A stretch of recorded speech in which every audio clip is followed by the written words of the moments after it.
Kejaksaan Tinggi Sulawesi Tenggara menetapkan Kepala Dinas ESDM Sultra AA sebagai tersangka baru dalam kasus dugaan tindak pidana korupsi izin pertambangan PT Tosida Indonesia.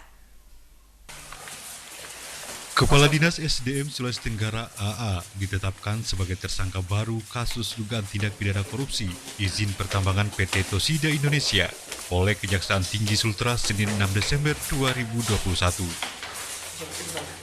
Asisten Tindak Pidana Khusus Kejati Sultra Setiawan menjelaskan, penetapan AA sebagai tersangka setelah pihaknya memiliki 2 alat bukti.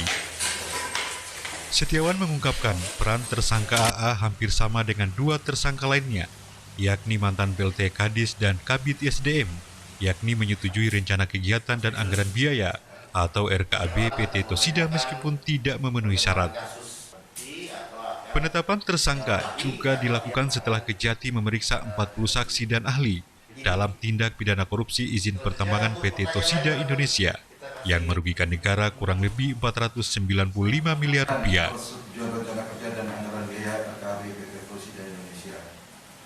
Yaitu dengan menetapkan, saya sebut inisialnya, Insinyur AA sebagai tersangka dalam perkara ini, mana kami dalam menetapkan ini tentunya didasarkan pada terpenuhinya 2 alat bukti yang cukup dan juga melalui mekanisme laporan perkembangan penyidikan yang kemudian ditindaklanjuti dengan ekspos.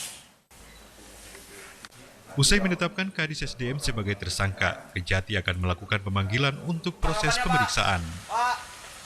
Sebelumnya, Kejati telah menetapkan 4 tersangka dalam kasus dugaan tindak pidana korupsi izin pertambangan PT Tosida yang beroperasi di Kecamatan Tangketada, Kabupaten Kolaka.